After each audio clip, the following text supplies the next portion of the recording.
اشہد ان محمد رسول اللہ۔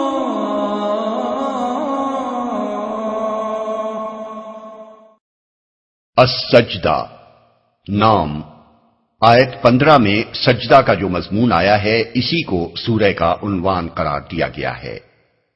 زمانہ نزول، انداز بیان سے ایسا محسوس ہوتا ہے کہ اس کا زمانہ نزول مکہ کا دور متوسط ہے اور اس کا بھی ابتدائی زمانہ، کیونکہ اس کلام کے پس منظر میں ظلم و ستم کی وہ شدت نظر نہیں آتی جو بعد کے ادوار کی صورتوں کے پیچھے نظر آتی ہے۔ موضوع اور مباحث، سورہ کا موضوع توحید، آخرت اور رسالت کے متعلق لوگوں کے شبہات کو رفع کرنا اور ان تینوں حقیقتوں پر ایمان کی دعوت دینا ہے۔ کفار مکہ نبی صلی اللہ علیہ وسلم کے متعلق آپس میں چرچے کر رہے تھے کہ یہ شخص عجیب عجیب باتیں گھڑ گھڑ کر سنا رہا ہے، کبھی مرنے کے بعد کی خبریں دیتا ہے اور کہتا ہے کہ مٹی میں رل مل جانے کے بعد تم پھر اٹھائے جاؤ گے اور حساب کتاب ہوگا اور دوزخ ہوگی اور جنت ہوگی۔ کبھی کہتا ہے کہ یہ دیوی دیوتا اور بزرگ کوئی چیز نہیں ہے، بس اکیلا ایک خدا ہی معبود ہے۔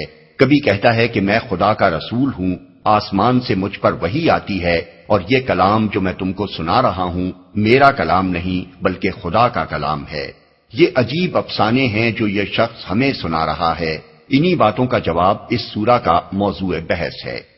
اس جواب میں کفار سے کہا گیا ہے کہ بلا شک و ریب یہ خدا ہی کا کلام ہے اور اس لیے نازل کیا گیا ہے کہ نبوت کے فیض سے محروم غفلت میں پڑی ہوئی ایک قوم کو چونکایا جائے۔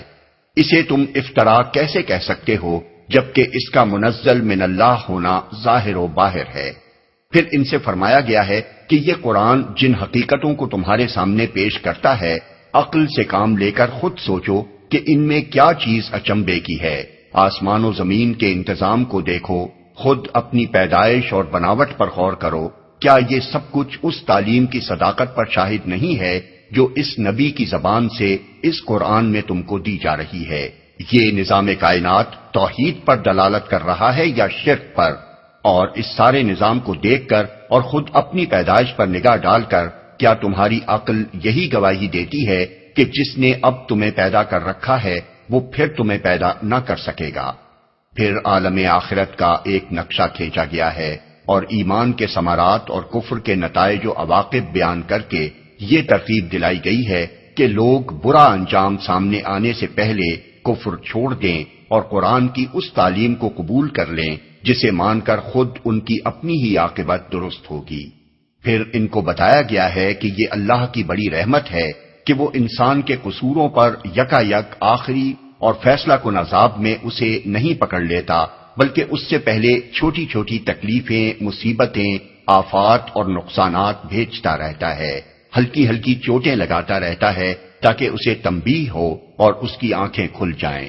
آدمی اگر ان ابتدائی چوٹوں ہی سے ہوش میں آ جائے تو اس کے اپنے حق میں بہتر ہے۔ پھر فرمایا کہ دنیا میں یہ کوئی پہلا اور انوکھا واقعہ تو نہیں ہے کہ ایک شخص پر خدا کی طرف سے کتاب آئی ہو، اس سے پہلے آخر موسیٰ علیہ السلام پر بھی تو کتاب آئی تھی جسے تم سب لوگ جانتے ہو۔ یہ آخر کون سی ایسی بات ہے کہ اس پر تم لوگ یوں کان کھڑے کر رہے ہو؟ یقین مانو کہ یہ کتاب خدا ہی کی طرف سے آئی ہے اور خوب سمجھ لو کہ اب پھر وہی کچھ ہوگا جو موسیٰ کے عہد میں ہو چکا ہے۔ امامت و پیشوائی اب انہی کو نصیب ہوگی جو اس کتاب الہی کو مان لیں گے۔ اسے رد کر دینے والوں کے لیے ناکامی مقدر ہو چکی ہے۔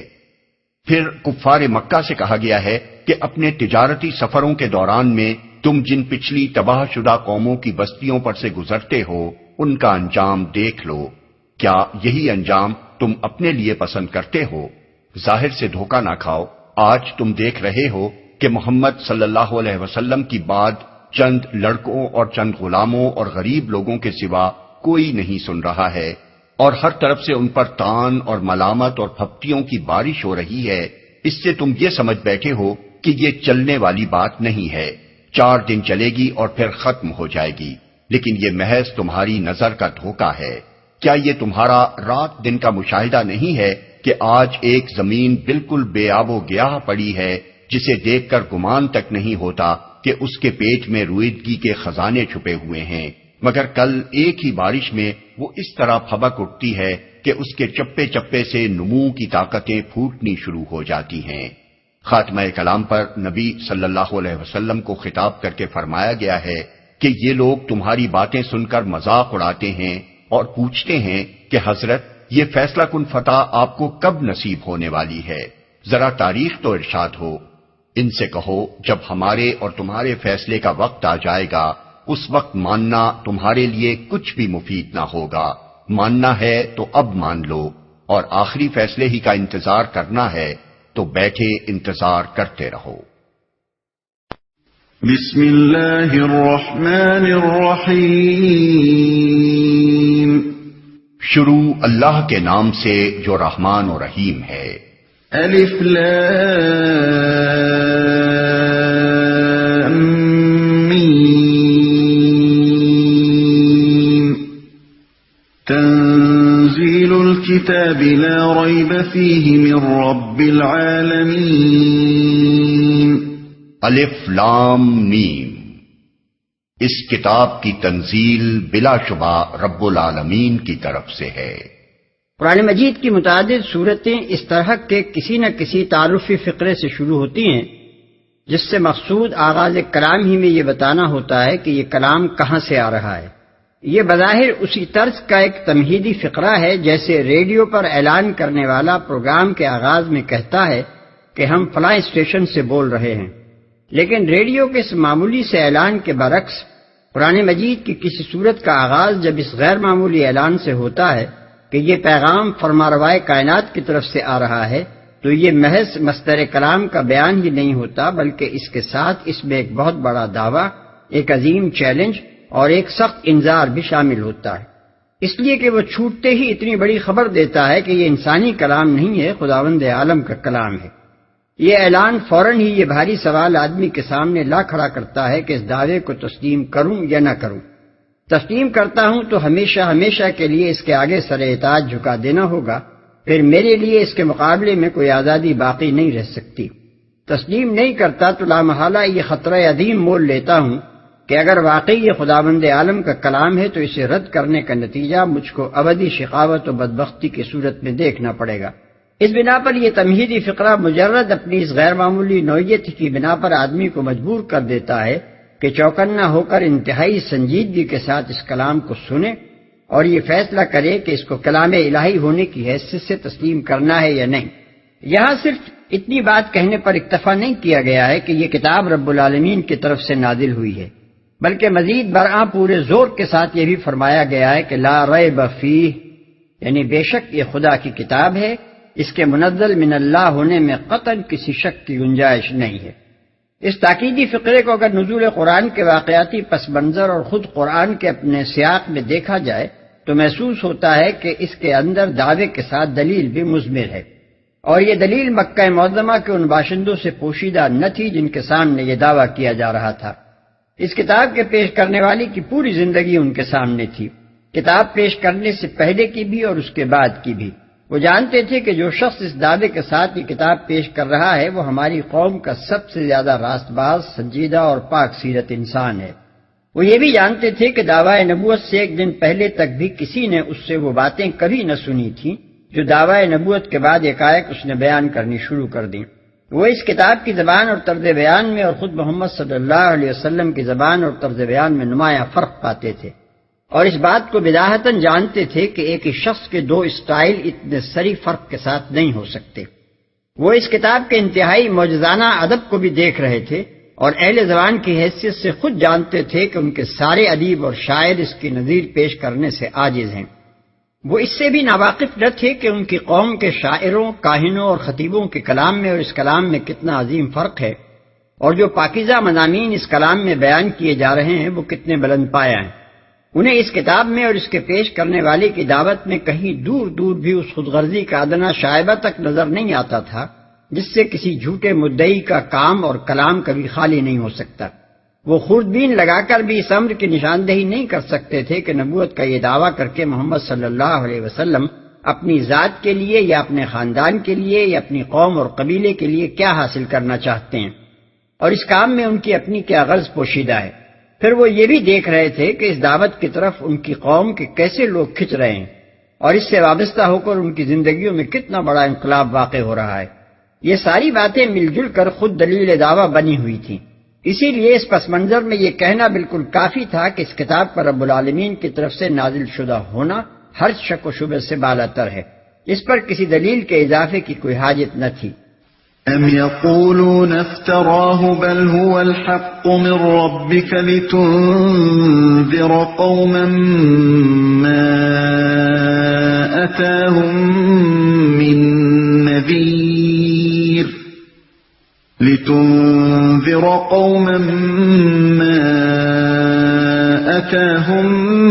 مِّن نَّذِيرٍ مِّن قَبْلِكَ لَعَلَّهُمْ يَهْتَدُونَ۔ کیا یہ لوگ کہتے ہیں کہ اس شخص نے اسے خود گھڑ لیا ہے؟ نہیں، بلکہ یہ حق ہے تیرے رب کی طرف سے، تاکہ تو متنبع کرے ایک ایسی قوم کو جس کے پاس تجھ سے پہلے کوئی متنبع کرنے والا نہیں آیا، شاید کہ وہ ہدایت پا جائیں۔ کیا یہ لوگ؟ اوپر کے تمہیدی فقرے کے بعد مشرکین مکہ کے پہلے اعتراض کو لیا جا رہا ہے جو وہ محمد صلی اللہ علیہ وسلم کی رسالت پر کرتے تھے۔ اسے خود گھڑ لیا ہے۔ یہ محض سوال و استفہام نہیں ہے، بلکہ اس میں سخت تعجب کا انداز پایا جاتا ہے۔ مطلب یہ ہے کہ ان ساری باتوں کے باوجود جن کی بنا پر اس کتاب کا منزل من اللہ ہونا ہر شک و شبہ سے بالاتر ہے، کیا یہ لوگ ایسی صریح حق دھرمی کی بات کہہ رہے ہیں کہ محمد صلی اللہ علیہ وسلم نے اسے خود تصنیف کر کے جھوٹ موٹ اللہ رب العالمین کی طرف منسوب کر دیا ہے؟ اتنا لغو اور بے سروپا الزام رکھتے ہوئے کوئی شرم ان کو نہیں آتی؟ انہیں کچھ محسوس نہیں ہوتا کہ جو لوگ محمد صلی اللہ علیہ وسلم کو اور ان کے کام اور کلام کو جانتے ہیں اور اس کتاب کو بھی سمجھتے ہیں، وہ اس بےہودہ الزام کو سن کر کیا رائے قائم کریں گے؟ تیرے رب کی طرف سے۔ جس طرح پہلی آیت میں لا ریب فیہ کہنا کافی سمجھا گیا تھا اور اس سے بڑھ کر کوئی استدلال قرآن کے کلام الہی ہونے کے حق میں پیش کرنے کی ضرورت نہ سمجھی گئی تھی، اسی طرح اب اس آیت میں بھی کفار مکہ کے الزام افتراء پر صرف اتنی ہی بات کہنے پر اکتفا کیا جا رہا ہے کہ یہ حق ہے تیرے رب کی طرف سے۔ اس کی وجہ وہی ہے جو اس سے قبل ہم بیان کر چکے ہیں۔ کون کس ماحول میں کس شان کے ساتھ یہ کتاب پیش کر رہا تھا، یہ سب کچھ سامعین کے سامنے موجود تھا، اور یہ کتاب بھی اپنی زبان اور اپنے ادب اور مضامین کے ساتھ سب کے سامنے تھی، اور اس کے اثرات و نتائج بھی مکے کی اس سوسائٹی میں سب اپنی آنکھوں سے دیکھ رہے تھے۔ اس صورتحال میں اس کتاب کا رب العالمین کی طرف سے آیا ہوا حق ہونا ایسا سری امر واقعہ تھا جسے صرف حتمی طور پر بیان کر دینا ہی کفار کے الزام کی تردید کے لیے کافی تھا۔ اس پر کسی استدلال کی کوشش بات کو مضبوط کرنے کے بجائے الٹی اسے کمزور کرنے کی موجب ہوتی۔ یہ بالکل ایسا ہی ہے جیسے دن کے وقت سورج چمک رہا ہو اور کوئی ڈھیٹ آدمی کہے کہ یہ اندھیری رات ہے، اس کے جواب میں صرف یہی کہنا کافی ہے کہ تم اسے رات کہتے ہو، یہ روز روشن تو سامنے موجود ہے۔ اس کے بعد دن کے موجود ہونے پر اگر آپ منطقی دلیلیں قائم کریں گے تو اپنے جواب کے زور میں کوئی اضافہ نہیں کریں گے، بلکہ در حقیقت اس کے زور کو کچھ کم ہی کر دیں گے۔ ہدایت پا جائیں، یعنی جس طرح اس کا حق ہونا اور من جانب اللہ ہونا قطعی و یقینی امر ہے، اسی طرح اس کا مبنی بر حکمت ہونا اور خود تم لوگوں کے لیے خدا کی ایک رحمت ہونا بھی ظاہر ہے۔ تم خود جانتے ہو کہ 100 برس سے تمہارے اندر کوئی پیغمبر نہیں آیا، تم خود جانتے ہو کہ تمہاری ساری قوم جہالت اور اخلاقی پستی اور سخت پسماندگی میں مبتلا ہے۔ اس حالت میں اگر تمہیں بیدار کرنے اور راہ راست دکھانے کے لیے ایک پیغمبر تمہارے درمیان بھیجا گیا ہے تو اس پر حیران کیوں ہوتے ہو؟ یہ تو ایک بڑی ضرورت ہے جسے اللہ تعالیٰ نے پورا کیا ہے اور تمہاری اپنی بھلائی کے لیے کیا ہے۔ واضح رہے کہ عرب میں دین حق کی روشنی سب سے پہلے حضرت ہود علیہ السلام اور حضرت صالح علیہ السلام کے ذریعے سے پہنچی تھی، جو زمانہ قبل تاریخ میں گزرے ہیں۔ پھر حضرت ابراہیم و اسماعیل علیہ السلام آئے، جن کا زمانہ حضور صلی اللہ علیہ وسلم سے 2500 برس قبل گزرا ہے۔ اس کے بعد آخری پیغمبر جو عرب کی سرزمین میں نبی صلی اللہ علیہ وسلم سے پہلے بھیجے گئے وہ حضرت شعیب علیہ السلام تھے، اور ان کی آمد پر بھی تقریباً 2000 برس گزر چکے تھے۔ یہ اتنی طویل مدت ہے کہ اس کے لحاظ سے یہ کہنا بالکل وجہ تھا کہ اس قوم کے اندر کوئی متنبع کرنے والا نہیں آیا۔ اس سے شاید کا یہ مطلب نہیں ہے کہ اس قوم میں کبھی کوئی متنبع کرنے والا نہ آیا تھا، بلکہ اس کا مطلب یہ ہے کہ ایک مدت دراز سے یہ قوم ایک متنبع کرنے والے کی محتاج چلی آ رہی ہے۔ یہاں ایک اور سوال سامنے آ جاتا ہے جس کو صاف کر دینا ضروری ہے۔ اس آیت کو پڑھتے ہوئے آدمی کے ذہن میں یہ کھٹک پیدا ہوتی ہے کہ جب نبی صلی اللہ علیہ وسلم سے پہلے 100 برس تک عربوں میں کوئی نبی نہیں آیا تو اس جاہلیت کے دور میں گزرے ہوئے لوگوں سے آخر باز پرس کس بنیاد پر ہوگی؟ انہیں معلوم ہی کب تھا کہ ہدایت کیا ہے اور ضلالت کیا؟ پھر اگر وہ گمراہ تھے تو اپنی اس گمراہی کے ذمہ دار وہ کیسے قرار دیے جا سکتے ہیں؟ اس کا جواب یہ ہے کہ دین کا تفصیلی علم چاہے اس جاہلیت کے زمانے میں لوگوں کے پاس نہ رہا ہو، مگر یہ بات اس زمانے میں بھی لوگوں سے پوشیدہ نہ تھی کہ اصل دین توحید ہے اور انبیاء علیہ السلام نے کبھی بت پرستی نہیں سکھائی ہے۔ یہ حقیقت ان روایات میں بھی محفوظ تھی جو عرب کے لوگوں کو اپنے سرزمین کے انبیاء سے پہنچی تھی، اور اسے قریب کی سرزمین میں آئے ہوئے انبیاء حضرت موسیٰ، حضرت داؤد، حضرت سلیمان اور حضرت عیسیٰ علیہ السلام کی تعلیمات کے واسطے سے بھی وہ جانتے تھے۔ عرب کی روایات میں یہ بات بھی مشہور و معروف تھی کہ قدیم زمانے میں اہل عرب کا اصل دین دین ابراہیمی تھا، اور بت پرستی ان کے ہاں عمر بن لحی نامی ایک شخص نے شروع کی تھی۔ شرک و بت پرستی کے رواج عام کے باوجود عرب کے مختلف حصوں میں جگہ جگہ ایسے لوگ موجود تھے جو شرک سے انکار کرتے تھے، توحید کا اعلان کرتے تھے اور بتوں پر قربانیاں کرنے کی اعلانیہ مذمت کرتے تھے۔ خود نبی صلی اللہ علیہ وسلم کے عہد سے بالکل قریب زمانے میں قس بن ساعدۃ الایادی، امیہ بن ابی سلط، سوید بن عمر المستلقی، وکی بن سلمہ بن زہیر الایادی، عمر بن جندب الجہنی، ابو قیس، سرمہ بن ابی انس، زید بن عمر بن نفیل، ورقہ بن نوفل، عثمان بن الحویرث، عبید اللہ بن جہش، عامر بن الضرب العدوانی، اللہ بن شہاب التمیمی، المتلمس بن امیہ الکنانی، زہیر بن ابی سلمہ، خالد بن سنان بن غیث العبسی، عبداللہ القزائی، اور ایسے ہی بہت سے لوگوں کے حالات ہمیں تاریخوں میں ملتے ہیں جنہیں حنفاء کے نام سے یاد کیا جاتا ہے۔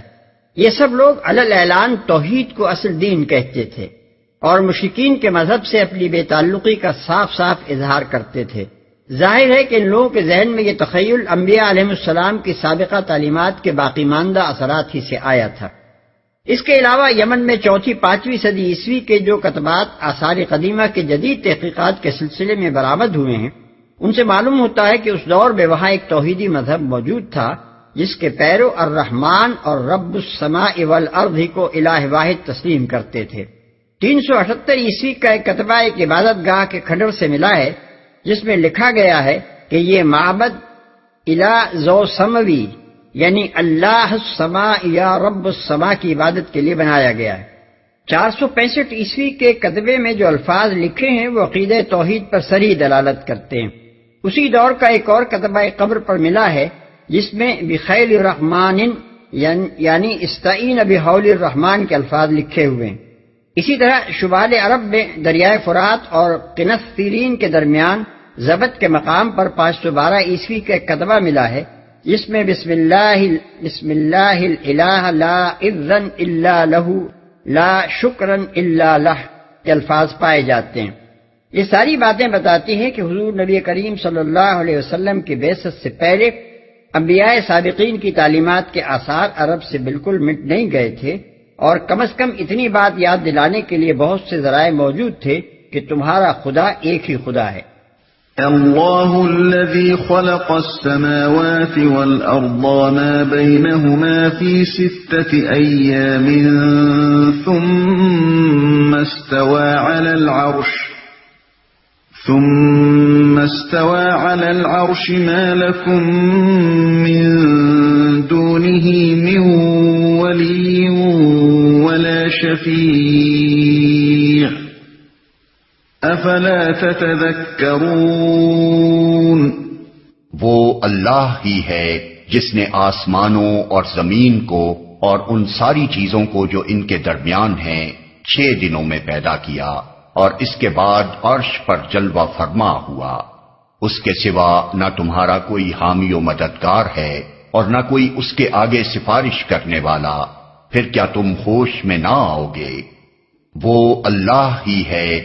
اب مشرکین کے دوسرے اعتراض کو لیا جاتا ہے جو وہ نبی صلی اللہ علیہ وسلم کی دعوت توحید پر کرتے تھے۔ ان کو اس بات پر سخت اعتراض تھا کہ نبی صلی اللہ علیہ وسلم ان کے دیوتاؤں اور بزرگوں کی معبودیت سے انکار کرتے ہیں اور ہانکے پکارے یہ دعوت دیتے ہیں کہ ایک اللہ کے سوا کوئی معبود، کوئی کارساز، کوئی حاجت روا، کوئی دعائیں سننے والا اور بگڑی بنانے والا اور کوئی حاکم ذی اختیار نہیں ہے۔ پھر کیا تم ہوش میں نہ آؤ گے؟ یعنی تمہارا اصل خدا تو خالق زمین و آسمان ہے، تم کس خیال خام میں مبتلا ہو کہ کائنات کی اس عظیم الشان سلطنت میں اس کے سوا دوسروں کو کارساز سمجھ بیٹھے ہو؟ اس پوری کائنات کا اور اس کی ہر چیز کا پیدا کرنے والا اللہ تعالیٰ ہے، اس کی ذات کے سوا ہر دوسری چیز جو یہاں پائی جاتی ہے مخلوق ہے، اور اللہ اس دنیا کو بنا دینے کے بعد کہیں جا کر سو بھی نہیں گیا ہے، بلکہ اپنی اس سلطنت کا تقدشین اور حاکم و فرمانروا بھی وہ آپ ہی ہے۔ پھر تمہاری عقل آخر کہاں چرنے چلی گئی ہے کہ تم مخلوقات میں سے چند ہستیوں کو اپنی قسمتوں کا مالک قرار دے رہے ہو؟ اگر اللہ تمہاری مدد نہ کرے تو ان میں سے کس کی یہ طاقت ہے کہ تمہاری مدد کر سکے؟ اگر اللہ تمہیں پکڑے تو ان میں سے کس کا یہ زور ہے کہ تمہیں چھڑا سکے؟ اگر اللہ سفارش نہ سنے تو ان میں سے کون یہ بلبوتا رکھتا ہے کہ اس سے اپنی سفارش منوا لے؟ يدبر الأمر من السماء إلى الأرض ثم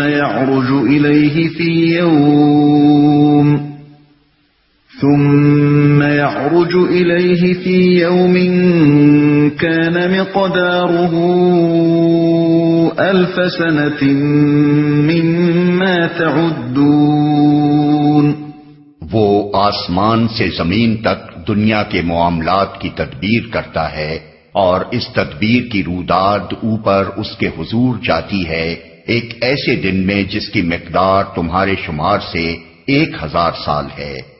یعنی تمہارے نزدیک جو 1000 برس کی تاریخ ہے وہ اللہ تعالیٰ کے ہاں گویا ایک دن کا کام ہے، جس کی اسکیم آج کارکنان قضاء و قدر کے سپرد کی جاتی ہے، اور کل وہ اس کی روداد اس کے حضور پیش کرتے ہیں تاکہ دوسرے دن یعنی تمہارے حساب سے 1000 برس کا کام ان کے سپرد کیا جائے۔ قرآن مجید میں یہ مضمون 2 مقامات پر اور بھی آیا ہے جنہیں نگاہ میں رکھنے سے اس کا مطلب اچھی طرح سمجھ میں آ سکتا ہے۔ کفار عرب کہتے تھے کہ محمد صلی اللہ علیہ وسلم کو نبوت کا دعویٰ لے کر سامنے آئے کئی برس گزر چکے ہیں، وہ بار بار ہم سے کہتے ہیں کہ اگر میری اس دعوت کو تم لوگ قبول نہ کرو گے اور مجھے جھٹلا دو گے تو تم پر خدا کا عذاب آ جائے گا، مگر کئی برس سے وہ اپنی یہ بات دہرائے جا رہے ہیں اور آج تک عذاب نہ آیا، حالانکہ ہم ایک دفعہ نہیں ہزاروں مرتبہ انہیں صاف صاف جھٹلا چکے ہیں۔ ان کی یہ دھمکیاں واقعی سچی ہوتی تو ہم پر نامعلوم کبھی کا عذاب آ چکا ہوتا۔ اس پر اللہ تعالیٰ سورہ حج میں فرماتا ہے وَيَسْتَعْجِلُونَكَ بِالْعَذَابِ وَلَن يُخْلِفَ اللَّهُ وَعْدَهُ وَإِنَّ يَوْمًا عِندَ رَبِّكَ كَأَلْفِ سَنَةٍ مِّمَّا تَعُدُّونَ۔ آیت 47۔ یعنی یہ لوگ عذاب کے لیے جلدی مچا رہے ہیں، اللہ ہرگز اپنے وعدے کے خلاف نہ کرے گا، مگر تیرے رب کے ہاں کا ایک دن تم لوگوں کے شمار سے 1000 برس جیسا ہوا کرتا ہے۔ دوسری جگہ اسی بات کا جواب یہ دیا گیا ہے سأل صائل بعذاب واقع للكافرين ليس له دافع من الله ذي المعارج تعرج الملائكة والروح إليه في يوم كان مقداره 50,000 سنة فاصبر صبرا جميلا انہم یرونہ بعیدا ونراہ قریبا۔ المعارج آیات 1-7۔ یعنی پوچھنے والا پوچھتا ہے اس عذاب کو جو واقع ہونے والا ہے کافروں کے لیے جس کو دفع کرنے والا کوئی نہیں ہے، اس خدا کی طرف سے جو چڑھتے درجوں والا ہے، یعنی درجہ بدرجہ کام کرنے والا ہے۔ چڑھتے ہیں اس کی طرف ملائکہ اور روح ایک ایسے دن میں جس کی مقدار 50,000 برس ہے۔ بس اے نبی صبر جمیل سے کام لو، یہ لوگ اسے دور سمجھتے ہیں اور ہم اسے قریب دیکھ رہے ہیں۔ ان تمام ارشادات سے جو بات ذہن نشین کرائی گئی ہے وہ یہ ہے کہ انسانی تاریخ میں خدا کے فیصلے دنیا کی گھڑیوں اور جنتریوں کے لحاظ سے نہیں ہوتے۔ کسی قوم سے اگر یہ کہا جائے کہ تم فلاں روش اختیار کرو گے تو اس کا انجام تمہیں یہ کچھ دیکھنا ہوگا، تو وہ قوم سخت احمق ہوگی اگر اس کا مطلب یہ سمجھے کہ آج وہ روش اختیار کی جائے اور کل اس کے برے نتائج سامنے آ جائیں۔ ظہور نتائج کے لیے دن اور مہینے اور سال تو کیا چیز ہیں، صدیاں بھی کوئی بڑی مدت نہیں ہیں۔ ذلك عالم الغیب والشہادة العزیز الرحیم۔ وہی ہے ہر پوشیدہ اور ظاہر کا جاننے والا، زبردست اور رحیم۔ ظاہر کا جاننے والا یعنی دوسرے جو بھی ہیں ان کے لیے ایک چیز ظاہر ہے تو بے شمار چیزیں ان سے پوشیدہ ہیں۔ فرشتے ہوں یا جن یا نبی اور ولی اور برگزیدہ انسان، ان میں سے کوئی بھی ایسا نہیں ہے جو سب کچھ جاننے والا ہو۔ یہ صفت صرف اللہ تعالیٰ کی ہے کہ اس پر ہر چیز عیاں ہے، جو کچھ گزر چکا ہے، جو کچھ موجود ہے اور جو کچھ آنے والا ہے، سب اس پر روشن ہے۔ زبردست۔ یعنی ہر چیز پر غالب۔ کائنات میں کوئی طاقت ایسی نہیں ہے جو اس کے ارادے میں مزاحم ہو سکے اور اس کے حکم کو نافذ ہونے سے روک سکے۔ ہر شے اس سے مغلوب ہے اور کسی میں اس کے مقابلے کا بلبوتا نہیں ہے۔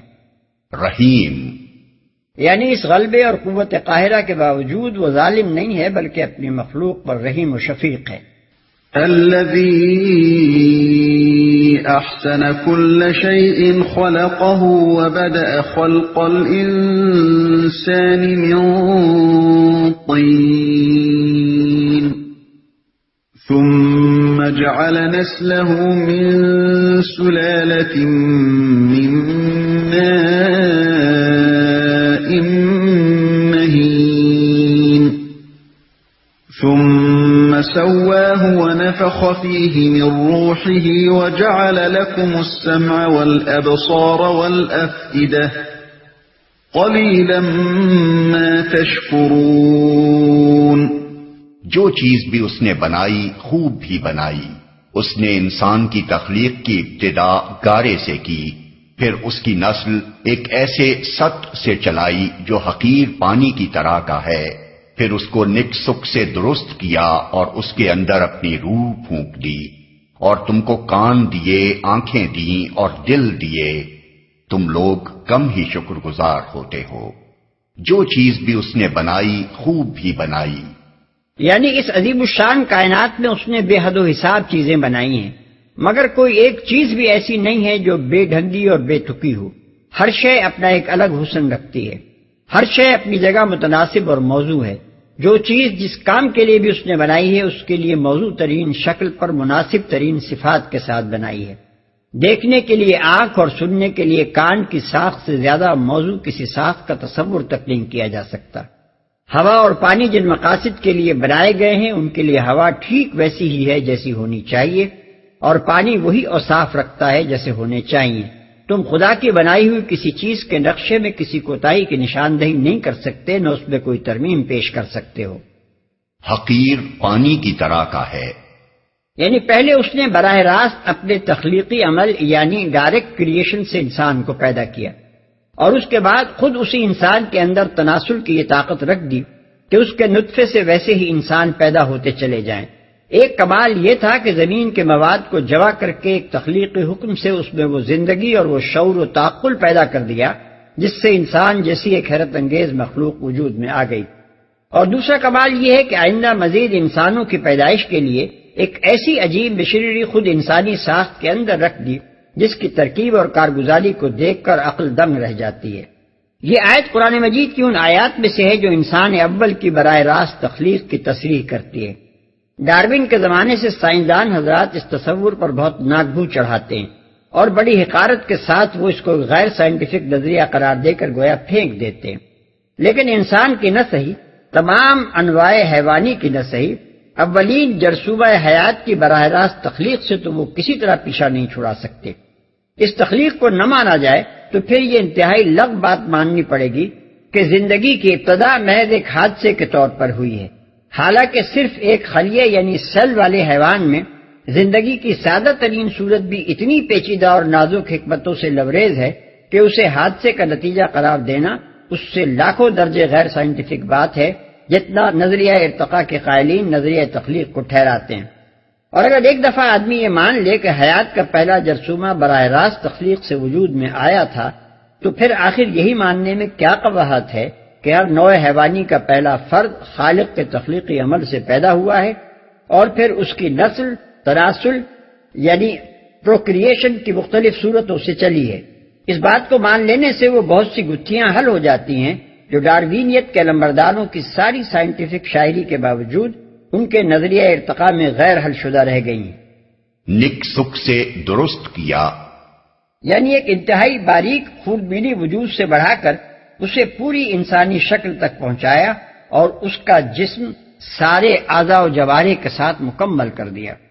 روح پھونک دی، روح سے مراد محض وہ زندگی نہیں ہے جس کی بدولت ایک ذی حیات جسم کی مشین متحرک ہوتی ہے، بلکہ اس سے مراد وہ خاص جوہر ہے جو فکر و شعور اور عقل و تمیز اور فیصلہ و اختیار کا حامل ہوتا ہے، جس کی بدولت انسان تمام دوسری مخلوقات ارضی سے ممتاز ایک صاحب شخصیت ہستی، صاحب انا ہستی اور حامل خلافت ہستی بنتا ہے۔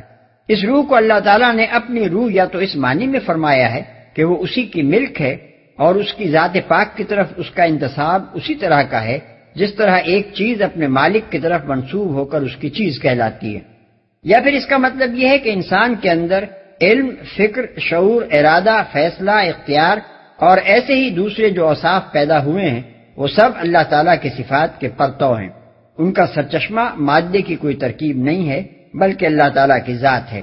اللہ کے علم سے اس کو علم ملا ہے، اللہ کی حکمت سے اس کو دانائی ملی ہے، اللہ کے اختیار سے اس کو اختیار ملا ہے۔ یہ اوصاف کسی بے علم، بے دانش اور بے اختیار ماخذ سے انسان کے اندر نہیں آئے ہیں۔ دل دیے۔ یہ ایک لطیف انداز بیان ہے۔ روح پھونکنے سے پہلے انسان کا سارا ذکر صیغہ غائب میں کیا جاتا رہا، اس کی تخلیق کی، اس کی نسل چلائی، اس کو نک سک سے درست کیا، اس کے اندر روح پھونکی، اس لیے کہ اس وقت تک وہ خطاب کے لائق نہ تھا۔ پھر جب روح پھونک دی گئی تو اب اس سے فرمایا جا رہا ہے کہ تم کو کان دیے، تم کو آنکھیں دی، تم کو دل دیے، اس لیے کہ حامل روح ہو جانے کے بعد ہی وہ اس قابل ہوا کہ اسے مخاطب کیا جائے۔ کان اور آنکھوں سے مراد وہ ذرائع ہیں جن سے انسان علم حاصل کرتا ہے، اگرچہ حصول علم کے ذرائع ذائقہ اور لامسہ اور شامہ بھی ہیں، لیکن سماعت و بینائی تمام دوسرے حواس سے زیادہ بڑے اور اہم ذرائع ہیں۔ اس لیے قرآن جگہ جگہ انہی دو کو خدا کے نمایاں عطیوں کی حیثیت سے پیش کرتا ہے۔ اس کے بعد دل سے مراد وہ ذہن یعنی مائنڈ ہے جو خود اس کے ذریعے سے حاصل شدہ معلومات کو مرتب کر کے ان سے نتائج نکالتا ہے اور عمل کی مختلف امکانی راہوں میں سے کوئی ایک راہ منتخب کرتا اور اس پر چلنے کا فیصلہ کرتا ہے۔ کم ہی شکر گزار ہوتے ہو۔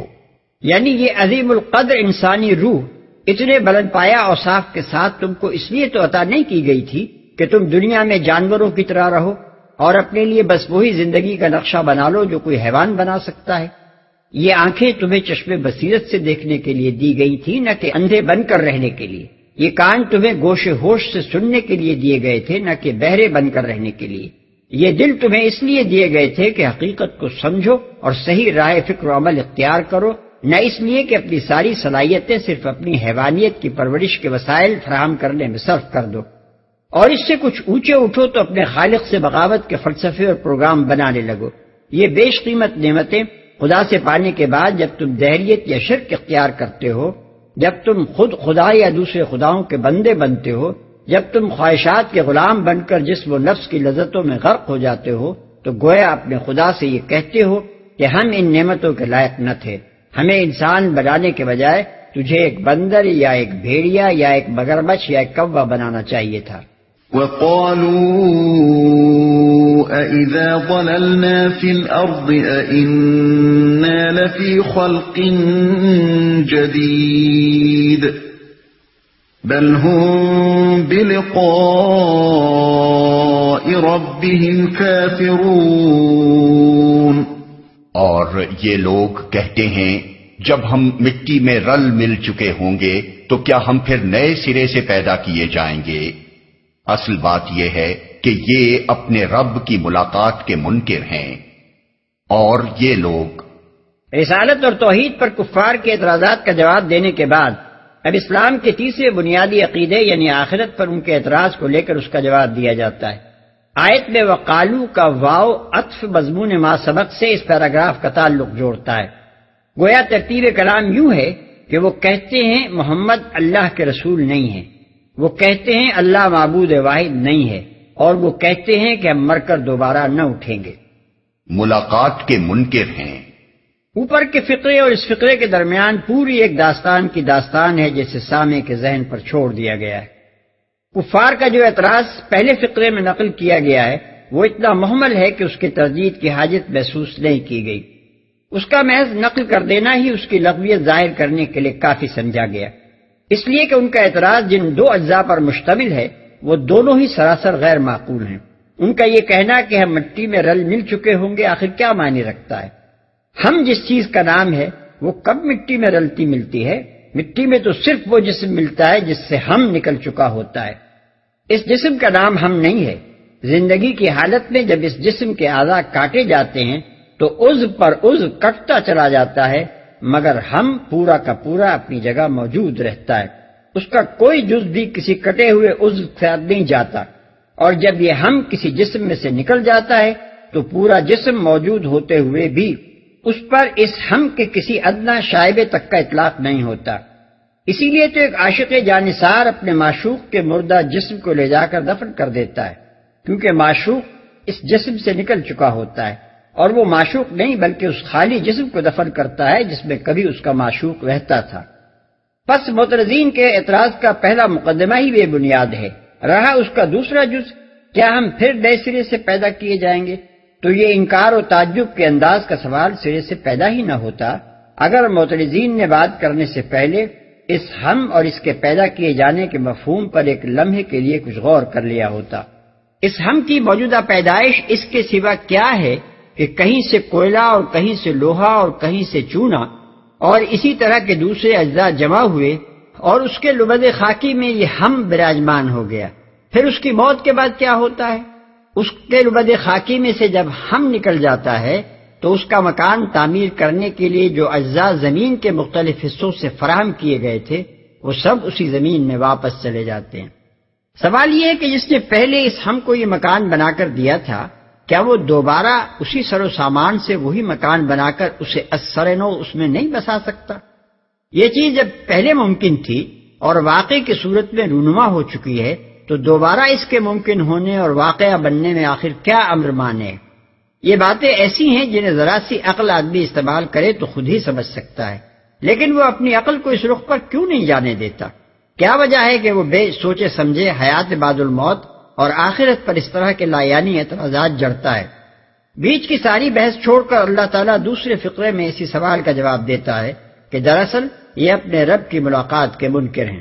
یعنی اصل بات یہ نہیں ہے کہ دوبارہ پیدائش کوئی بڑی ہی انوکھی اور بعید از امکان بات ہے جو ان کی سمجھ میں نہ آ سکتی ہو، بلکہ دراصل جو چیز انہیں یہ بات سمجھنے سے روکتی ہے وہ ان کی یہ خواہش ہے کہ ہم زمین میں چھوٹے پھریں اور دل کھول کر گناہ کریں اور پھر نلوہ یعنی اسکاٹ فری یہاں سے نکل جائیں، پھر ہم سے کوئی پوچھ گچھ نہ ہو، پھر اپنے کرتوتوں کا کوئی حساب ہمیں نہ دینا پڑے۔ قل يتوفاكم ملك الموت الذي وكل بكم ثم إلى ربكم ترجعون۔ ان سے کہو موت کا وہ فرشتہ جو تم پر مقرر کیا گیا ہے تم کو پورا کا پورا اپنے قبضے میں لے لے گا اور پھر تم اپنے رب کی طرف پلٹا لائے جاؤ گے۔ یعنی تمہارا وہ ہم مٹی میں رل مل نہ جائے گا بلکہ اس کی مہلت عمل ختم ہوتے ہی خدا کا فرشتہ موت آئے گا اور اسے جسم سے نکال کر سموچا اپنے قبضے میں لے لے گا۔ اس کا کوئی ادنا سا جز بھی جسم کے ساتھ مٹی میں نہ جا سکے گا، وہ پورا کا پورا حراست یعنی کسٹڈی میں لے لیا جائے گا اور اپنے رب کے حضور پیش کر دیا جائے گا۔ اس مختصر سی آیت میں بہت سے حقائق پر روشنی ڈالی گئی ہے جن پر سے سرسری طور پر نہ گزر جائیے۔ ایک، اس میں تصریح ہے کہ موت کچھ یوں ہی نہیں آ جاتی کہ ایک گھڑی چل رہی تھی، کوک ختم ہوئی اور وہ چلتے چلتے یکایک بند ہو گئی، بلکہ دراصل اس کام کے لیے اللہ تعالیٰ نے ایک خاص فرشتہ مقرر کر رکھا ہے جو آ کر باقاعدہ روح کو ٹھیک اسی طرح وصول کرتا ہے جس طرح ایک سرکاری امین یعنی آفیشل ریسیور کسی چیز کو اپنے قبضے میں لیتا ہے۔ قرآن کے دوسرے مقامات پر اس کی مزید تفصیلات جو بیان کی گئی ہیں ان سے معلوم ہوتا ہے کہ اس افسر موت کے ماتحت فرشتوں کا ایک پورا عملہ ہے جو موت وارد کرنے اور روح کو جسم سے نکالنے اور اس کو قبضے میں لینے کی بہت سے مختلف نوع خدمات انجام دیتا ہے۔ نیز یہ کہ اس عملے کا برتاؤ مجرم روح کے ساتھ کچھ اور ہوتا ہے اور مومن و صالح روح کے ساتھ کچھ اور۔ ان تفصیلات کے لیے ملاحظہ ہو سورہ نساء آیت 97، الانعام آیت 93، النحل آیت 28، الواقعہ آیات 83 اور 94۔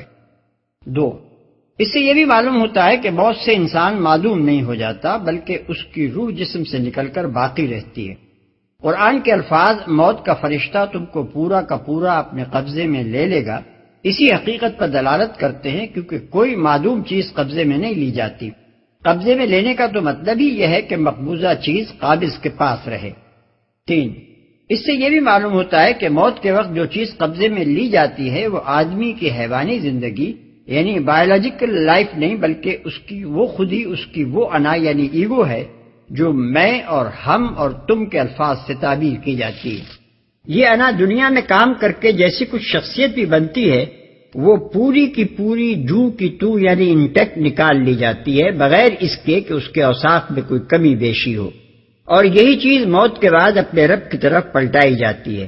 اسی کو آخرت میں نیا جنم اور نیا جسم دیا جائے گا، اسی پر مقدمہ قائم کیا جائے گا، اسی سے حساب لیا جائے گا، اور اسی کو جزا و سزا دیکھنی ہوگی۔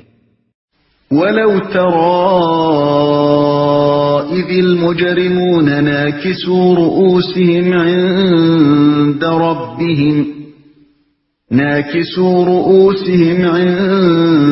رَبِّهِمْ رَبَّنَا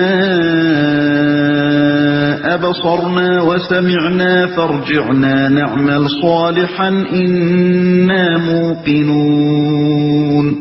کاش تم دیکھو وہ وقت جب یہ مجرم سر جھکائے اپنے رب کے حضور کھڑے ہوں گے، اس وقت یہ کہہ رہے ہوں گے، اے ہمارے رب، ہم نے خوب دیکھ لیا اور سن لیا، اب ہمیں واپس بھیج دے تاکہ ہم نیک عمل کریں، ہمیں اب یقین آ گیا ہے۔ کاش۔ اب اس حالت کا نقشہ پیش کیا جاتا ہے جب اپنے رب کی طرف پلٹ کر یہ انسانی انا اپنا حساب دینے کے لیے اس کے حضور کھڑی ہوگی۔ وَلَوْ شِئْنَا لَآتَيْنَا كُلَّ نَفْسٍ هُدَاهَا وَلَكِنْ حَقَّ الْقَوْلُ مِنِّي لَأَمْلَأَنَّ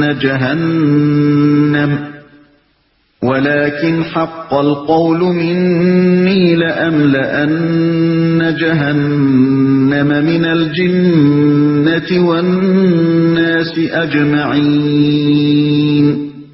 جواب میں ارشاد ہوگا، اگر ہم چاہتے تو پہلے ہی ہر نفس کو اس کی ہدایت دے دیتے، مگر میری وہ بات پوری ہو گئی جو میں نے کہی تھی کہ میں جہنم کو جنوں اور انسانوں سب سے بھر دوں گا، اس کی ہدایت دے دیتے۔ یعنی اس طرح حقیقت کا مشاہدہ اور تجربہ کرا کر ہی لوگوں کو ہدایت دینا ہمارے پیش نظر ہوتا تو دنیا کی زندگی میں اتنے بڑے امتحان سے گزار کر تم کو یہاں لانے کی کیا ضرورت تھی؟ ایسی ہدایت تو ہم پہلے ہی تم کو دے سکتے تھے، لیکن تمہارے لیے تو آغاز ہی سے ہماری اسکیم یہ نہ تھی۔ ہم تو حقیقت کو نگاہوں سے اوجھل اور حواس سے مخفی رکھ کر تمہارا امتحان لینا چاہتے تھے کہ تم براہ راست اس کو بے نقاب دیکھنے کے بجائے کائنات میں اور خود اپنے نفس میں اس کی علامات دیکھ کر اپنی عقل سے اس کو پہچانتے ہو یا نہیں۔ ہم اپنے انبیاء اور اپنی کتابوں کے ذریعے سے اس حقیقت شناسی میں تمہاری جو مدد کرتے ہیں اس سے فائدہ اٹھاتے ہو یا نہیں، اور حقیقت جان لینے کے بعد اپنے نفس پر اتنا قابو پاتے ہو یا نہیں کہ خواہشات اور اغراض کی بندگی سے آزاد ہو کر اس حقیقت کو مان جاؤ اور اس کے مطابق اپنا طرز عمل درست کر لو۔ اس امتحان میں تم ناکام ہو چکے ہو، اب دوبارہ اسی امتحان کا سلسلہ شروع کرنے سے کیا حاصل ہوگا؟ دوسرا امتحان اگر اس طرح لیا جائے کہ تمہیں وہ سب کچھ یاد ہو جو تم نے یہاں دیکھ اور سن لیا ہے تو یہ سرے سے کوئی امتحان ہی نہ ہوگا، اور اگر پہلے کی طرح تمہیں خالی ذہن کر کے اور حقیقت کو نگاہوں سے اوجھل رکھ کر تمہیں پھر دنیا میں پیدا کر دیا جائے اور نئے سرے سے تمہارا اسی طرح امتحان لیا جائے جیسے پہلے لیا گیا تھا تو نتیجہ پچھلے امتحان سے کچھ بھی مختلف نہ ہوگا۔ سب سے بھر دوں گا، اشارہ ہے اس قول کی طرف جو اللہ تعالیٰ نے تخلیق آدم کے وقت ابلیس کو خطاب کر کے ارشاد فرمایا تھا۔ سورہ صاد کے آخری رکوع میں اس وقت کا پورا قصہ بیان کیا گیا ہے۔ ابلیس نے آدم کو سجدہ کرنے سے انکار کیا اور نسل آدم کو بہکانے کے لیے قیامت تک کی مہلت مانگی۔ جواب میں اللہ تعالیٰ نے فرمایا، فَالْحَقُّ وَالْحَقَّ أَقُولُ لَأَمْلَأَنَّ جَهَنَّمَ مِنْكَ وَمِمَّنْ تَبِعَكَ مِنْهُمْ أَجْمَعِينَ، یعنی پس حق یہ ہے اور میں حق ہی کہا کرتا ہوں کہ میں جہنم کو بھر دوں گا تجھ سے اور ان لوگوں سے جو انسانوں میں سے تیری پیروی کریں گے۔ اجمعین کا لفظ یہاں اس معنی میں استعمال نہیں کیا گیا ہے کہ تمام جن اور تمام انسان جہنم میں ڈال دیے جائیں گے، بلکہ اس کا مطلب یہ ہے کہ شیاطین اور ان شیاطین کے پیرو انسان سب ایک ساتھ واصل بجہنم ہوں گے۔ فَذُوقُوا بِمَا نَسِيتُمْ لِقَاءَ يَوْمِكُمْ هَذَا إِنَّا نَسِينَاكُمْ إياكم وذوقوا عذاب الخلد بما كنتم تعملون. بس اب چکھو مزہ اپنی اس حرکت کا کہ تم نے اس دن کی ملاقات کو فراموش کر دیا، ہم نے بھی اب تمہیں فراموش کر دیا ہے. چکھو ہمیشگی کے عذاب کا مزہ اپنے کرتوتوں کی پاداش میں.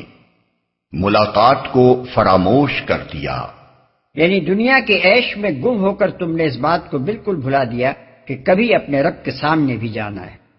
آیت سجدہ. إنما يؤمن بآياتنا الذين إذا ذكروا بها خروا سجدا وسبحوا بحمد ربهم وهم لا يستكبرون. ہماری آیات پر تو وہ لوگ ایمان لاتے ہیں جنہیں یہ آیات سنا کر جب نصیحت کی جاتی ہے تو سجدے میں گر پڑتے ہیں اور اپنے رب کی حمد کے ساتھ اس کی تسبیح کرتے ہیں اور تکبر نہیں کرتے. بالفاظ دیگر وہ اپنے غلط خیالات کو چھوڑ کر اللہ کی بات مان لینے اور اللہ کی بندگی اختیار کر کے اس کی عبادت بجا لانے کو اپنی شان سے گری ہوئی بات نہیں سمجھتے. نفس کی کبریائی انہیں قبول حق اور اطاعت رب سے مانے نہیں ہوتی. تتجافى جنوبهم عن المضاجع يدعون ربهم خوفا وطمعا ومما رزقناهم ينفقون. ان کی پیٹھیں بستروں سے الگ رہتی ہیں، اپنے رب کو خوف اور طمع کے ساتھ پکارتے ہیں اور جو کچھ رزق ہم نے انہیں دیا ہے اس میں سے خرچ کرتے ہیں، طمع کے ساتھ پکارتے ہیں. یعنی راتوں کو داد عیش دیتے پھرنے کے بجائے وہ اپنے رب کی عبادت کرتے ہیں. ان کا حال ان دنیا پرستوں کا سا نہیں ہے جنہیں دن کی محنتوں کی کلفت دور کرنے کے لیے راتوں کو ناچ گانے اور شراب نوشی اور کھیل تماشوں کی تفریحات درکار ہوتی ہیں. اس کے بجائے ان کا حال یہ ہوتا ہے کہ دن بھر اپنے فرائض انجام دے کر جب وہ فارغ ہوتے ہیں تو اپنے رب کے حضور کھڑے ہو جاتے ہیں، اس کی یاد میں راتیں گزارتے ہیں، اس کے خوف سے کانپتے ہیں اور اسی سے اپنی ساری امیدیں وابستہ کرتے ہیں. بستروں سے پیٹھے الگ رہنے کا مطلب یہ نہیں ہے کہ وہ راتوں کو سوتے ہی نہیں ہیں، بلکہ اس سے مراد یہ ہے کہ وہ راتوں کا ایک حصہ خدا کی عبادت میں صرف کرتے ہیں، اس میں سے خرچ کرتے ہیں. رزق سے مراد ہے رزق حلال. مال حرام کو اللہ تعالیٰ اپنے دیے ہوئے رزق سے تعبیر نہیں فرماتا. لہذا اس آیت کا مطلب یہ ہے کہ جو تھوڑا یا بہت پاک رزق ہم نے انہیں دیا ہے اسی میں سے خرچ کرتے ہیں، اس سے تجاوز کر کے اپنے اخراجات پورے کرنے کے لیے حرام مال پر ہاتھ نہیں مارتے. فلا تعلم نفس ما أخفي لهم من قرة أعين جزاء بما كانوا يعملون. پھر جیسا کچھ آنکھوں کی ٹھنڈک کا سامان ان کے اعمال کی جزا میں ان کے لیے چھپا کر رکھا گیا ہے، اس کی کسی متنفس کو خبر نہیں ہے. بخاری، مسلم، ترمذی اور مسند احمد میں متعدد طریقوں سے حضرت ابو ہریرہ رضی اللہ عنہ کی یہ روایت نقل کی گئی ہے کہ نبی صلی اللہ علیہ وسلم نے فرمایا، اللہ تعالیٰ فرماتا ہے کہ میں نے اپنے نیک بندوں کے لیے وہ کچھ فراہم کر رکھا ہے جسے نہ کبھی کسی آنکھ نے دیکھا، نہ کبھی کسی کان نے سنا، نہ کوئی انسان کبھی اس کا تصور کر سکا ہے. یہی مضمون تھوڑے سے لفظی فرق کے ساتھ حضرت ابو سعید خدری، حضرت مغیرہ بن شعبہ اور حضرت سائل بن سعد سائدی نے بھی حضور صلی اللہ علیہ وسلم سے روایت کیا ہے، جسے مسلم، احمد ابن جریر اور ترمذی نے صحیح سندوں کے ساتھ نقل کیا ہے. أفمن كان مؤمنا كمن كان فاسقا لا يستوون. بھلا کہیں یہ ہو سکتا ہے کہ جو شخص مومن ہو وہ اس شخص کی طرح ہو جائے جو فاسق ہو؟ یہ دونوں برابر نہیں ہو سکتے. جو فاسق ہو. یہاں مومن اور فاسق کی دو متقابل اصطلاحیں استعمال کی گئی ہیں. مومن سے مراد وہ شخص ہے جو اللہ تعالیٰ کو اپنا رب اور معبود واحد مان کر اس قانون کی اطاعت اختیار کر لے جو اللہ نے اپنے پیغمبروں کے ذریعے سے بھیجا ہے. اس کے برعکس فاسق وہ ہے جو فسق یعنی خروج از اطاعت یا بالفاظ دیگر بغاوت، خود مختاری اور اطاعت غیر اللہ کا رویہ اختیار کرے. دونوں برابر نہیں ہو سکتے. یعنی نہ دنیا میں ان کا طرز فکر و طرز حیات یکساں ہو سکتا ہے، اور نہ آخرت میں ان کے ساتھ خدا کا معاملہ یکساں ہو سکتا ہے۔ أما الذين آمنوا وعملوا الصالحات فلهم جنات المأوى نزلا بما كانوا يعملون وأما الذين فسقوا فمأواهم النار كلما أرادوا أن يخرجوا منها أعيدوا فيها وقيل لهم ذوقوا عذاب النار الذي كنتم به تكذبون۔ جو لوگ ایمان لائے ہیں اور جنہوں نے نیک عمل کیے ہیں ان کے لیے تو جنتوں کی قیام گاہیں ہیں ضیافت کے طور پر ان کے اعمال کے بدلے میں، اور جنہوں نے فسق اختیار کیا ہے ان کا ٹھکانہ دوزخ ہے، جب کبھی وہ اس سے نکلنا چاہیں گے اسی میں دھکیل دیے جائیں گے، اور ان سے کہا جائے گا کہ چکھو اب اسی آگ کے عذاب کا مزہ جس کو تم جھٹلایا کرتے تھے۔ جنتوں کی قیام گاہیں ہیں، یعنی وہ جنتیں محض ان کی سیرگاہیں نہیں ہوں گی بلکہ وہی ان کی قیام گاہیں بھی ہوں گی جن میں وہ ہمیشہ رہیں گے۔ وَلَنُذِيقَنَّهُم مِّنَ الْعَذَابِ الْأَدْنَىٰ دُونَ الْعَذَابِ الْأَكْبَرِ لَعَلَّهُمْ يَرْجِعُونَ۔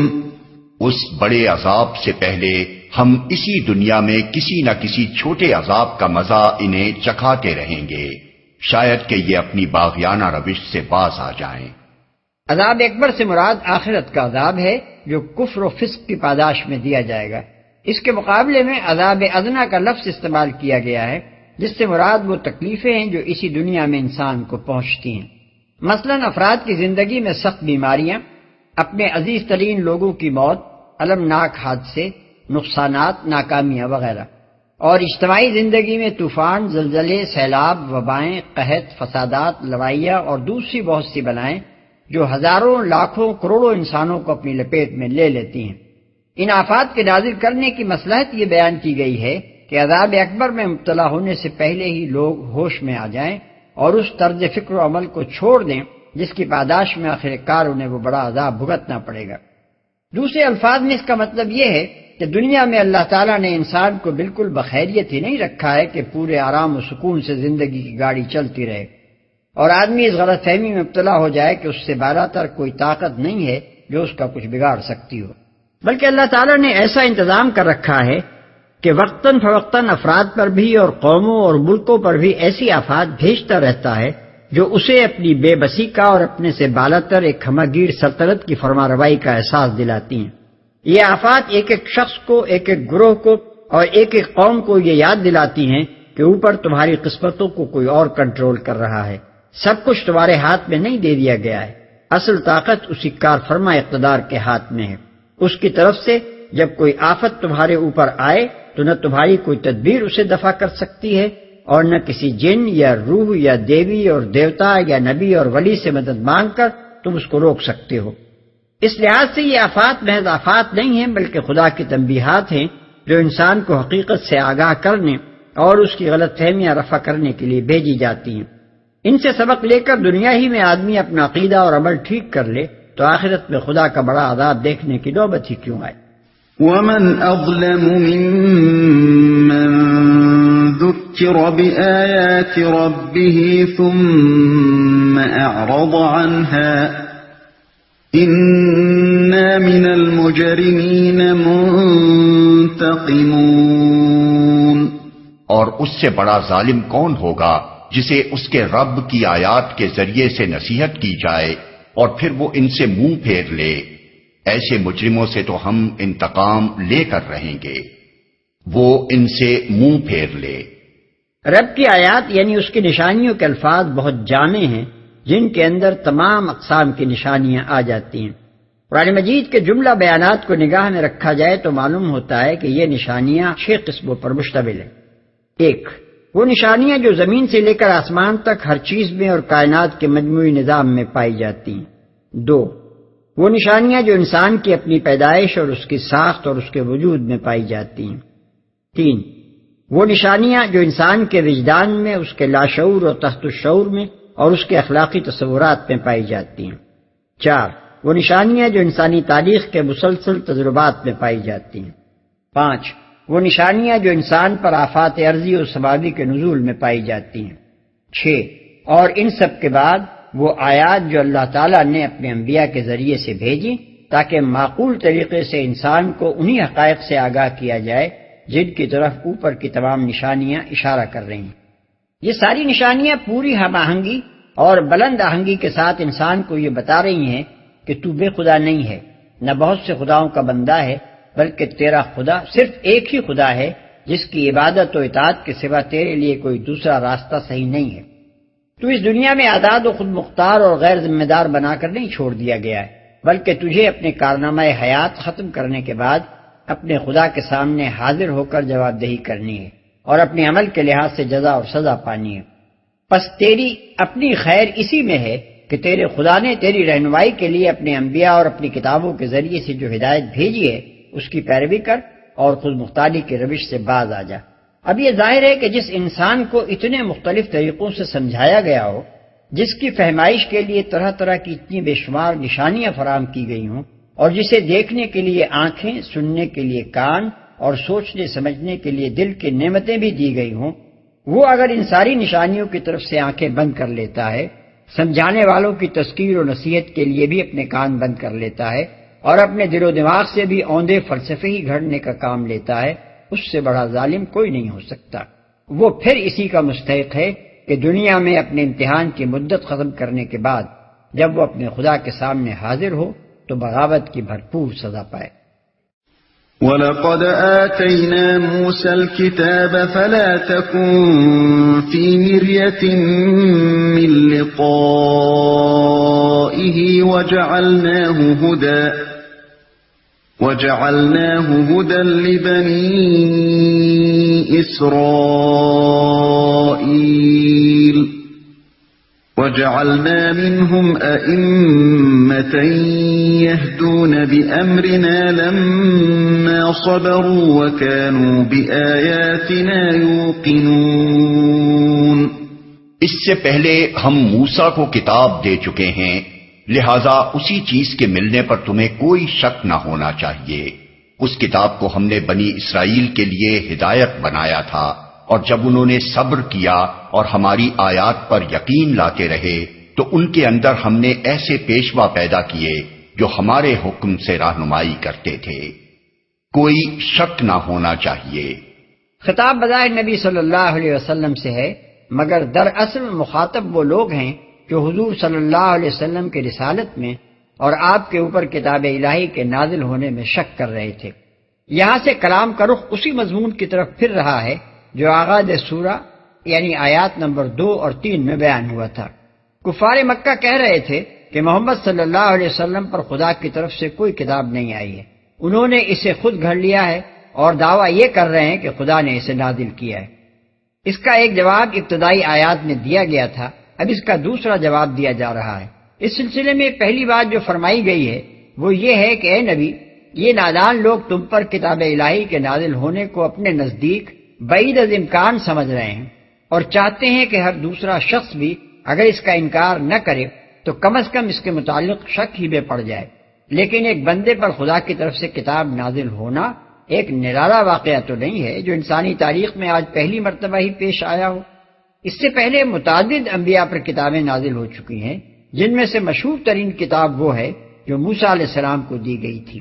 لہذا اسی نوعیت کی ایک چیز آج تمہیں دی گئی ہے، تو آخر اس میں انوکھی بات کیا ہے جس پر خواہ شک کیا جائے؟ ہدایت بنایا تھا، یعنی وہ کتاب جو بنی اسرائیل کے لیے رہنمائی کا ذریعہ بنائی گئی تھی، اور یہ کتاب اسی طرح تم لوگوں کی رہنمائی کے لیے بھیجی گئی ہے، جیسا کہ آیت نمبر 3 میں پہلے بیان کیا جا چکا ہے۔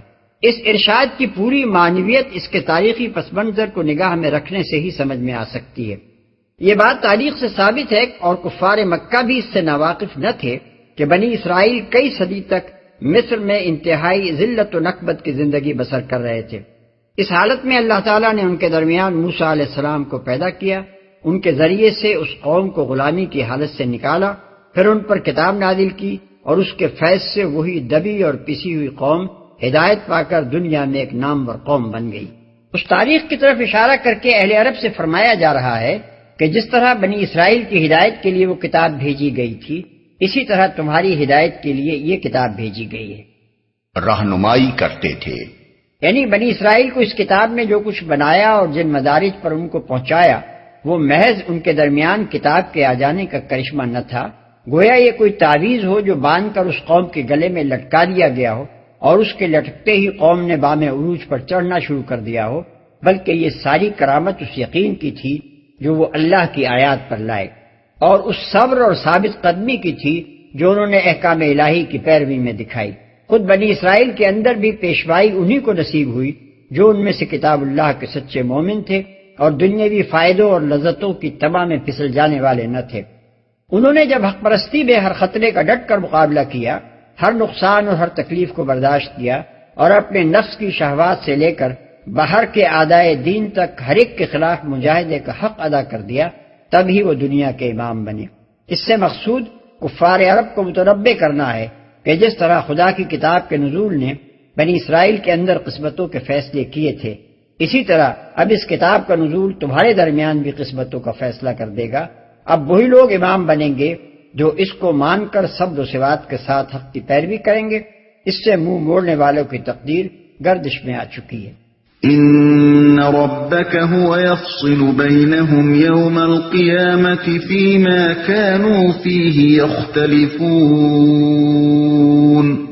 یقیناً تیرا رب ہی قیامت کے روز ان باتوں کا فیصلہ کرے گا جن میں بنی اسرائیل باہم اختلاف کرتے رہے ہیں۔ یہ اشارہ ہے ان اختلافات اور فرقہ بندیوں کی طرف جن کے اندر بنی اسرائیل ایمان و یقین کی دولت سے محروم ہونے اور اپنے راست رو ائمہ کی پیروی چھوڑ دینے اور دنیا پرستی میں پڑ جانے کے بعد مبتلا ہوئے۔ اس حالت کا ایک نتیجہ تو ظاہر ہے جسے ساری دنیا دیکھ رہی ہے کہ بنی اسرائیل ذلت و نکبت میں گرفتار ہیں۔ دوسرا نتیجہ وہ ہے جو دنیا نہیں جانتی اور وہ قیامت کے روز ظاہر ہوگا۔ اولم يهد لهم كم اهلكنا من قبلهم من القرون يمشون في مساكنهم ان في ذلك لآيات افلا يسمعون۔ اور کیا ان لوگوں کو ان تاریخی واقعات میں کوئی ہدایت نہیں ملی کہ ان سے پہلے کتنی قوموں کو ہم ہلاک کر چکے ہیں جن کے رہنے کی جگہوں میں آج یہ چلتے پھرتے ہیں؟ اس میں بڑی نشانیاں ہیں، کیا یہ سنتے نہیں ہیں؟ آج یہ چلتے پھرتے ہیں۔ یعنی کیا تاریخ کے اس مسلسل تجربے سے ان لوگوں نے کوئی سبق نہیں لیا کہ جس قوم میں بھی خدا کا رسول آیا ہے اس کی قسمت کا فیصلہ اس رویے کے ساتھ معلق ہو گیا ہے جو اپنے رسول کے معاملے میں اس نے اختیار کیا۔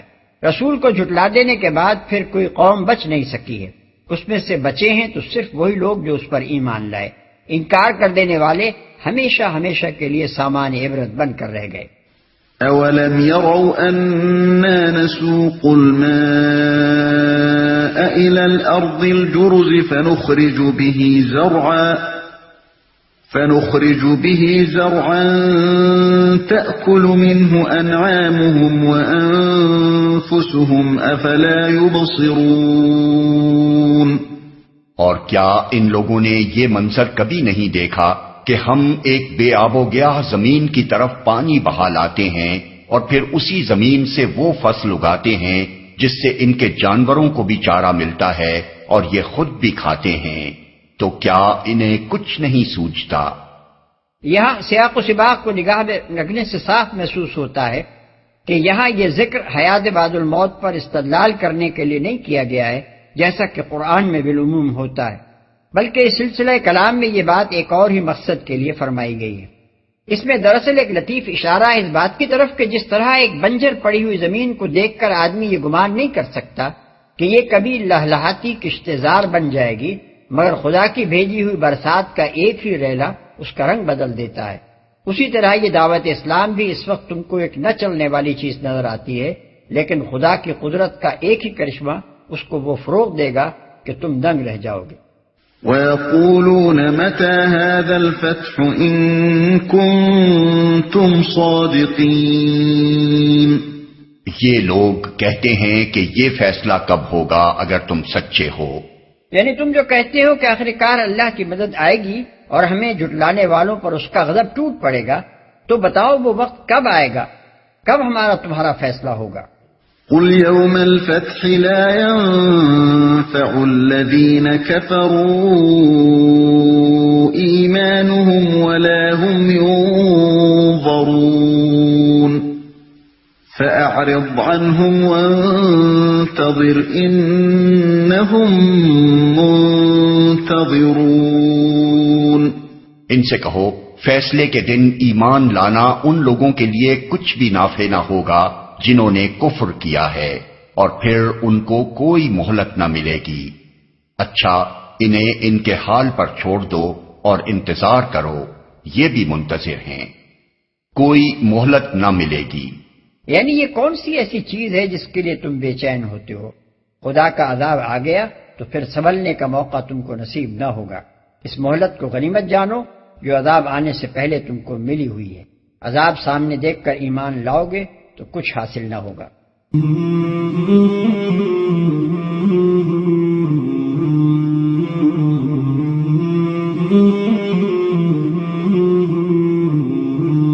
مولاي صل وسلم دائما أبدا على حبيبك خير الخلق كلهم. مولاي صل وسلم دائما أبدا على حبيبك خير الخلق كلهم.